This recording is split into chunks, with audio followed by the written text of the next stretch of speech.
you know, a lot of what he's saying is actual fact. You know, it's actual fact. Yet it also speaks to the environment in which we are embedded as young black males and females in this particular society. You know, hip-hop changing from positive to negative was not a consequence of history. It was not a circumstance of history. It was nothing that just happened on its own. It had nothing to do with the changing of the times. It had nothing to do with that. It had everything to do with the fact that there are people in this particular society who wants to see us exactly where we are. And we cannot let that point elude us. These are the facts. How do we know? 1967, Kerner Commission report on urban disorder. When black people said, yo, we're tired of this system. You know what I mean? This system is oppressing us. So we rebelled against the system. We burned things. We said, yo, we had enough. He did his little report on what caused these riots. He said, what caused these riots? He said it was young children who started these riots, and what was motivating them was a high self-esteem and an enhanced racial pride. He said the majority of the rioters were high school dropouts, but they had a higher political orientation than their peers who did not drop out. And they saw the system as their enemy, so they attacked it in the right circumstance. So, fast forward to 1992. Same thing. #1 record on the radio, we had Fight the Power. Fight the Power is on the radio. Rodney King gets beaten before the world. The black youth rebelled against the system. Again, they did it again. And why? What primed them? Positive hip-hop. Primed them. Fight the Power, X-Clan, Brand Nubian. You had these groups out here who were pushing, who were politically orienting black kids in the right direction, giving them the proper prompters that they needed so that they can respond properly to oppression. All right? In 1967, when the riots happened, he saw that the self-esteem and the racial pride was fueling this. So he said, how do I bring that down so that they will not riot? And what he did, he flooded the airways with black exploitation movies.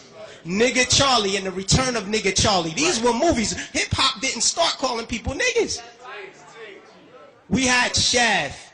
We had Coffee. Black girl turned prostitute to do whatever. You know what I mean? But these black exploitation movies brought down the self-esteem and the racial pride so that the kids will not rebel against this system of oppression. 92, the racial pride was back in effect. We had black kids going to Dr. Ben Yuckinen lectures. We were spending our money to go see Farrakhan speak as opposed to going to a strip club. This is where we were. The most coveted article of clothing was a historically black college or university sweater. We were motivating children towards positive attitudes and lifestyles. And when Rodney King got the beating, heads responded properly. Fast forward to our day. Sean Bell is shot 50 times in the street in New York by police officers. #1 song on the radio, Like a Lollipop. Nobody do nothing. Nobody respond to nothing. Trust me. Trust me. Just like the brother, I believe it was JT, the bigger figure, who said that the label executives came to him and said, yo, brother, we need you talking about guns and whores. You know what I mean? That's right. That happens. I've been in those meetings with management and had to asking me, is what you're saying really what you believe, so that we'll know how to market you properly. You know what I mean? This happens. Young Buck on his album, he has a song on his album that talks about police terrorism. The label said absolutely not. Jimmy Iovine said absolutely not. You cannot put that record on the album because it might create an atmosphere that might put police officers' lives in danger. Right. So they took the record off, but they let him keep the other 14 songs on the album that talked about killing black youth.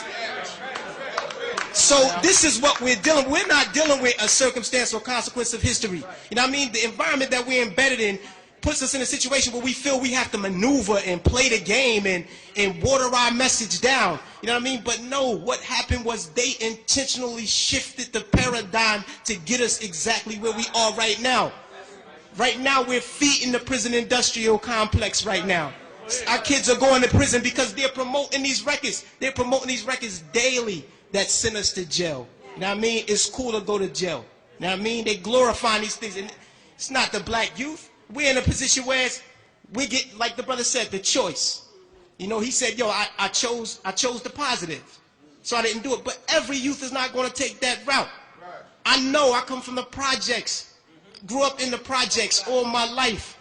You know what I mean? And we're not turning down $500,000 to say nigga. We're not going to do it because we won't turn down $200 to take a package of crack from one corner to the next. You know what I mean? We living in a state of poverty and want of all things. So it's hard for us to make that. Our judgment is clouded. And they knew that the judgment would be even more clouded if they took groups like X-Clan off the radio. This is just what it is. And until we start to deal with the environment that's shaping the behavior, we'll never get to the next level. We have to confront that. Peace.